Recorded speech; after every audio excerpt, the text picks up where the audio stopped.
La ilaha illallah Muhammadun Rasulullah alaihi salatullah wa alihi wal ahibbah. La ilaha illallah. Sekarang yang dijelaskan oleh Sanid, ada seorang tokoh ulama dulu namanya Sanid. Fi tafsirihi, di dalam tafsirnya dia memiliki tafsir. Tatkala menafsirkan ayat tadi yang di atas, hadis Sanad telah menyebutkan kepada kami Hajjaj dari Abi Bakar ibn Abdillah.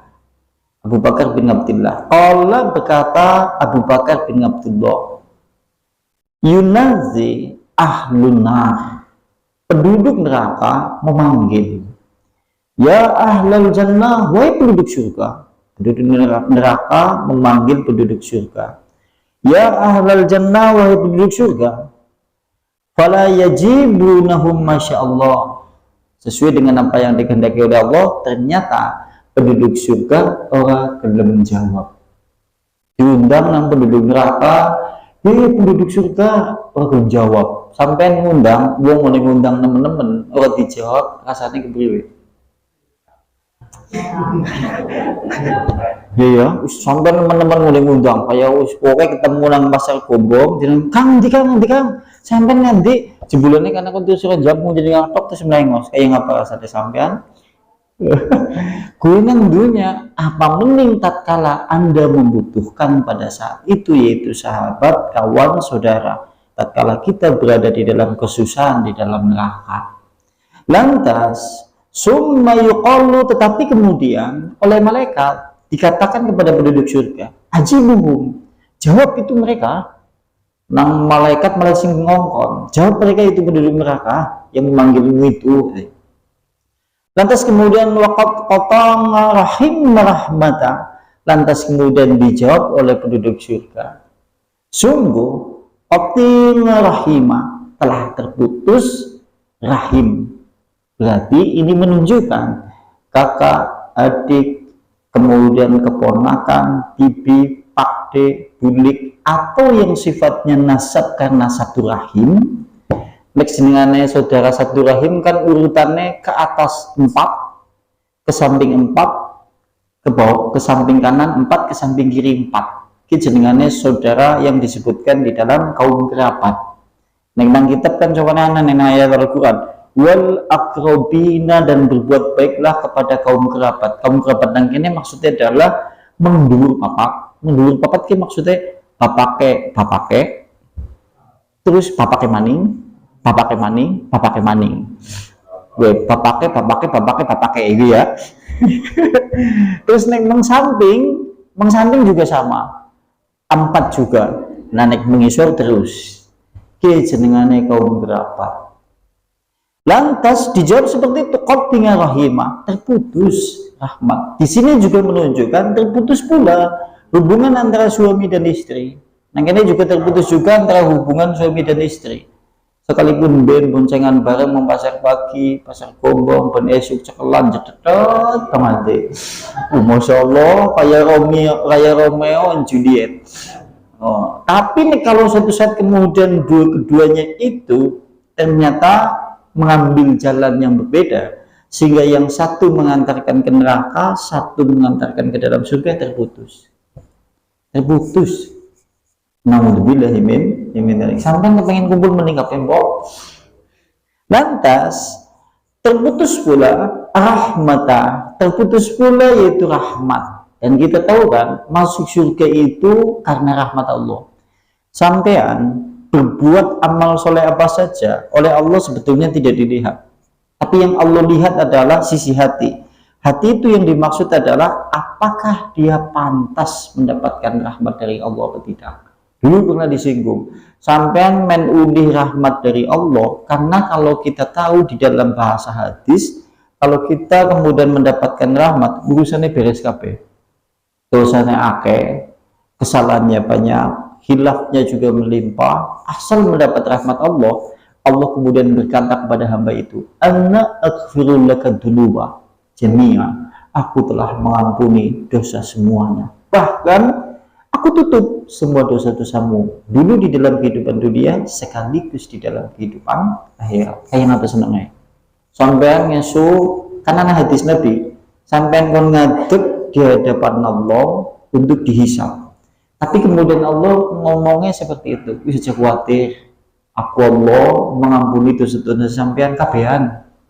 Terus aku tutup juga dosa-dosamu di dalam kehidupan dunia ataupun di dalam kehidupan akhirat. Dan kita tahu azab dari dosa diantaranya adalah melakoni dosa kemenangan atau melakoni dosa akeh wong ngerti.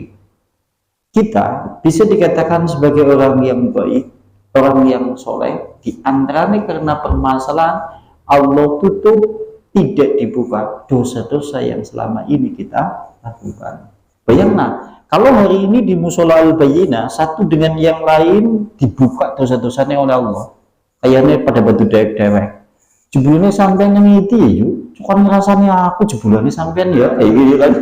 Kayaknya batunya ditinggal ya, termasuk kayaknya Ustadz di balang ambil mutu, oh bahasa Ustadz kayaknya gitu ya, kayak permasalahan kita bisa kemudian saling bertegur sapa, duduk bersama, Allah tutup dosa-dosa kita semuanya. Makanya jangan sampai kemudian kita buka dosa-dosa itu. Nah, nikmat di antara nikmat dosa Allah tutup maling, termasuk dari azab maling sebelum di penjara, ini kewenangan pengep. Iya kan ya, iya kan guys, pengep nang dunya, nang penjara pengep dosa. Aneh kan, tapi nek ora kewenangan, waduh. Anak nikmate jago ngopi ora kewenangan, si syukur alhamdulillah ora kewenangan.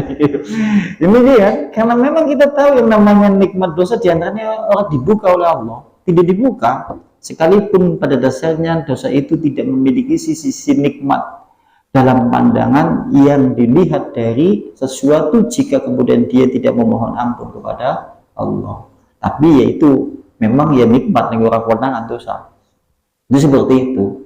Lantas kemudian berikutnya berarti diputus rahmat, diputus rahim. Fayaqulu ahlul jannah, kemudian penduduk surga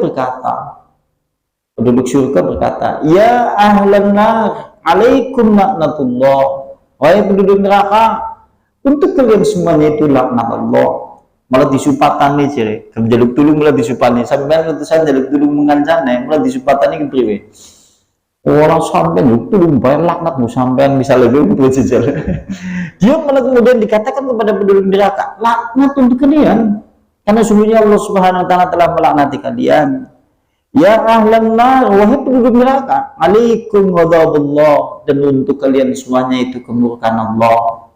Ya ahlan nar, wahai penduduk neraka, tidak ada seruan, tidak ada tanggapan kepada kalian semuanya. Artinya wis nyorah gubris omongannya sampean, tidak ada tanggapan untuk sampean. Mada tekuluna, apa yang kemudian kalian semuanya itu katakan? Lantas kemudian menjawab ahli neraka. Tatkala kemudian dikatakan seperti itu, penduduk neraka itu jawab. Lantas jawabannya dengan langsani, alam nakun fid dunya aba'ukum. Kasih teman mitane setengah-setengah kok. Aduh. Aku kerasan kalau karena mau piring serius. Perasaan lagi nih. Iya, sekarang lah dikepenak lah. Kalau singgawa sih ngono lah sekarang berigala. Ngono lah, ya wis ngono. Lantas dijawab oleh penduduk neraka, ini yang membuat kita bersedih. Jawaban penduduk neraka, alam nakum fid dunya aba'ukum, bukankah dulu aku di dalam kehidupan dunia itu adalah bapak kalian? Terus dijawab, yang kan lamamu dia dunia. Coba bayangkan, kayaknya penelangsan ini. Anda pernah membayangkan itu enggak? Kayaknya penelangsan ini. Dan ketika saya membaca kitab ini dulu, tatkala ngaji kitab ini, saya itu membayangkan sekilas, yang apa ya rasanya ya, kalau kita melihat orang tua sejak kita di dalam kehidupan dunia, lagi dulu kedua tekel, Apa mending dalam kondisi yang seperti itu? Coba, sekalipun di sini sudah tidak ada nasab, sudah tidak ada rahmat, sehingga kemudian bukankah aku ini adalah bapak-bapakmu? Ini kan berarti menunjukkan anak yang melbu surga, bapak yang melbu neraka. Kemudian wa abnaukum, dan bukankah pula aku adalah anak-anak kalian? Ini sekaligus menunjukkan bapak yang melbu surga, anak yang melbu neraka. Ini gue. Kemudian berikutnya, wa ikhwanukum, bukankah aku adalah saudara-saudara laki-laki kalian? Ini menunjukkan adine apakah kakangnya sing melbu surga atau adine apakah kakangnya sing kemudian melbu neraka. Sampean kakangnya sampean aja ngawus-ngawusna bising siki kesuwen nembe kakangnya rawi ya. Wis, ya jenengane kesuwen ngambis duduk kan rawi melebihi batasan 3 hari kesudi, tapi rawi ngasih lebih telung dina. Nah, kemudian wa ngasiratukum, bukankah aku ini sekarang menjadi di neraka itu adalah dulu anggota keluarga panjenengan dulu di dalam kehidupan dunia. Dan menurut hemat kami, kalau kita melihat pembahasan di kitab ini, kesempurnaan kebahagiaan di atas kebahagiaan yang mungkin susah untuk kita bahasakan, sekalipun kita bahasakan dengan bahasa sastra yang indah, seakan-akan sulit kemudian untuk kita lukiskan kebahagiaan itu. Di antaranya adalah tatkala kita bersama di dalam surga, di sana kemudian berkumpul kembali ayah, ibu, kakange, adine, keponake, kumpul nek kaya badan tapi nang surga. Anda saja kalau suatu saat berkumpul di hari raya Idul Fitri, ana sing ora tumon, biung dhewek nelangsa. Ki deneng mantul bali apa? Biunge ngomong iku. Iya yo, anu jerene lagi wae sangu, biunge nangis. Apa iya masih teman? Iya kan ya? Iya kan? Ini di dunia loh. Ini di dunia padahal. Bayangkan kalau suatu saat kemudian kita merasakan betapa bahagianya tatkala kemudian kita semuanya berkumpul silaturahmi kembali perayaan Idul Fitri di dalam surga. Masya Allah, ini kan menunjukkan kenikmatan yang luar biasa. Anggotanya lengkap, keluarganya orang singkiri, kabian kumpul kabeh. Dan kita tahu nanti masing-masing penduduk surga rumahnya sangat luas, bahkan satu penduduk surga hampir-hampir luasnya itu satu kabupaten. Sampai ngesuk sambil surga, sugih ngungkuli Prabowo. Cek khawatir.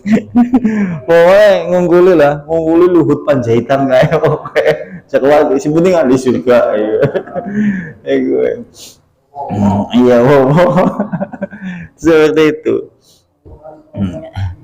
Lantas Fayakuluna, kemudian mereka berkata, mereka di sini adalah di surga. Nah, di surga dijawab, bala iya pancen, sampean kiramaku, sampean anakku, sampean kakangku, sampean sedulurku, sampean itu adalah anggota keluargaku. Dijawab oleh penduduk surga seperti itu. Akan tetapi kemudian fayakuluna, kemudian penduduk surga, kemudian penduduk neraka itu berkata, terus penduduk neraka gandeng wis pada ngerti, oh jebulannya ke anakku, ke ramane, ke kakangnya. Terus penduduk neraka itu berkata, afidhu alaina minal ma, jika kemudian aku ayahmu, jika aku adalah anakmu, jika aku adalah saudaramu, jika aku adalah anggota keluargamu, maka berilah kami air ataupun makanan yang Allah rezekikan kepada kalian. Tapi kemudian dijawab oleh penduduk surga, innallaha haramahuma 'alal kafirin, sungguhnya Allah mengharamkan atas kalian makanan ataupun minuman penduduk surga atas orang-orang kafir yang masuk di dalam neraka. Kayak apa langsane? Ya wis nangis segelem-gelem. Kalau menurut kitab ini nanti di bab terkait masalah bab tangisan neraka, begitu kemudian mereka meminta air, kemudian meminta makanan tidak diberi, dan Allah mengharamkan kepada mereka seperti itu, lantas kemudian penduduk neraka menangis sejadi-jadinya. sampai kemudian air matanya itu habis mengeluarkan darah dan nanah. Setelah kemudian air mata itu habis, bukan justru kemudian mereka berhenti dari azab, tapi kemudian mereka diazab, disuruh untuk minum minuman-minuman neraka. Di antaranya adalah air yang mendidih, air dari cairan tembaga yang sangat mendidih, atau kemudian tinabul hobal. Tinabul hobal adalah campuran dari air mata penduduk neraka, sungai yang ada di dalam neraka, lembah yang ada di dalam neraka, campur jadi satu, bersatu dengan bekas-bekas luka penduduk neraka. Ini yang dimaksud dengan minuman tinabul hobal. Naudzubillahi min dzalik. Ini yang namanya naudzubillahi min dzalik. Pokoknya aja ngasih sepisan-pisan. Jangan sampai sekalipun 1 detik pun kita merasakan azab yang ada di dalam neraka. Sebagaimana kalau kita lihat di hadis Riyadhus Shalihin, hadis yang terkenal lah, 1 tetes azab neraka itu menghilangkan semua kenikmatan apa saja yang ada di dalam kehidupan dunia. 1 tetes nikmat di dalam surga itu menghilangkan semua duka cita, semua air mata, kesengsaraan yang ada di dalam kehidupan dunia. Contohnya disebutkan di dalam hadis Rasulullah, ada seorang laki-laki ahli dunia, dia merupakan ahli surga. Ahli dunia, dia merupakan ahli neraka, maaf. Dia ahli dunia, tapi merupakan ahli neraka. Dan dia orang yang paling nikmatnya di dalam kehidupan dunia. Sampai nek dibilang kalimatnya, paling senikmat-nikmatnya di dunia, uripe. Dengan kehidupan dunianya, dia bisa mencapai segala apa yang diingininya. Tapi karena dunianya itu kemudian dicintainya, kemudian dia menjadi orang yang lupa, akhirnya masuk ke dalam neraka. Lantas, begitu kemudian dia didatangkan menuju neraka, sebelum kemudian dimasukkan ke neraka secara totalitas, dia didudukan terlebih dahulu. Akan tetapi sebelum didudukan, dia dicelupkan di dalam neraka, 1 celupan saja. Cekelna malaikat, celupna nang neraka. Nunin dicelupna, paling-paling terhitung 5 detik. Cemplungna entas maning, jagongna. Begitu dijagongna ditakoni. Hal ra'aita khairun qats, hal ra'aita naniman qats. Apakah kemudian gue merasakan kenikmatan di dalamnya? Apakah kemudian gue merasakan kebahagiaan di dalamnya? Dijawab oleh hamba itu, la wallahi ya Rabbi, tidak demi Allah. Maksudnya apa? Siksa 5 detik di dalam neraka menghilangkan sejarah kenikmatan seluruhnya yang ada di dalam kehidupan dunia. Hanya 5 detik di dalam neraka itu, wis orang anak ceritane mobil Lamborghini ini, wis orang anak ceritane duitnya sing ngamba-amba, wis orang anak ceritane nikmat dulu tatkala berbuat dosa.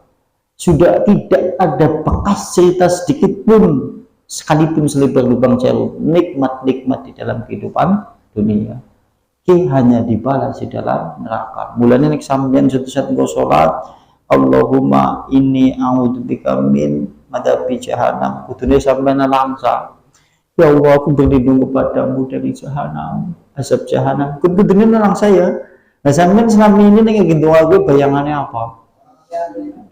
Oh iya, Allahumma inni, sesungguhnya aku a'udzubika, memohon perlindungan min dari ngadapi azab jahanam.